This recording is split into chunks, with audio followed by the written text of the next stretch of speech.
SharePoint Online est un service qui permet de créer des sites de différentes catégories. Il est donc important que nous puissions borner notre action de formation. Nous en profiterons pour donner quelques concepts de base, quelques notions importantes pour pouvoir aborder sereinement SharePoint. Dans votre organisation, vous retrouverez généralement trois grandes catégories, trois grandes collections de sites. Les sites intranet de l'entreprise ou des sous-sites intranet, silos de services de votre entreprise. Vous aurez les sites de groupe et d'équipe. C'est plutôt ces sites d'équipe qui nous concernent dans cette action de formation. Vous retrouverez également des sites de blog qui regroupent en fait des publications de billets qui ont été réalisés par des utilisateurs de votre organisation, la plupart du temps à partir de l'application Delve, du profil de l'utilisateur. Nous travaillerons plutôt sur les sites d'équipe, mais passons en revue quand même les différents types de sites. Vous retrouvez les sites intranet de l'entreprise ou silos. Ceux-là sont des espaces très protégés, très fermés, qui seront souvent accessibles essentiellement aux administrateurs, aux services informatiques de votre entreprise. Vous, en tant qu'utilisateur, vous n'aurez sans doute pas le droit d'aller modifier ces sites. On ne donne pas non plus accès à des personnes externes à l'entreprise, au site intranet de l'entreprise. Donc on retrouvera ici l'intranet de l'entreprise, mais également des sites de services, services RH, services IT, etc.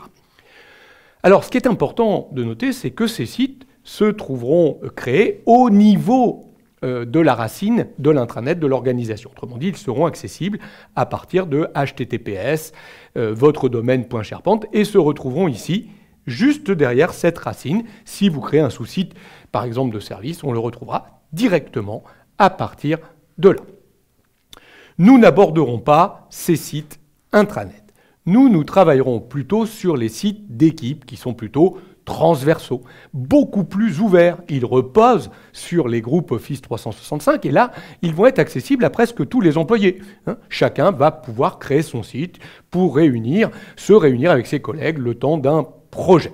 On pourra même donner l'accès à des personnes de l'extérieur qui pourront avec nous collaborer. Exemple, un projet de déménagement, des nouveaux marchés. Tout ce qui est projet peut réunir une équipe autour d'un site. Alors, cette fois-ci, les sites ne seront plus créés à la racine de l'intranet, mais ils vont être créés dans une branche site.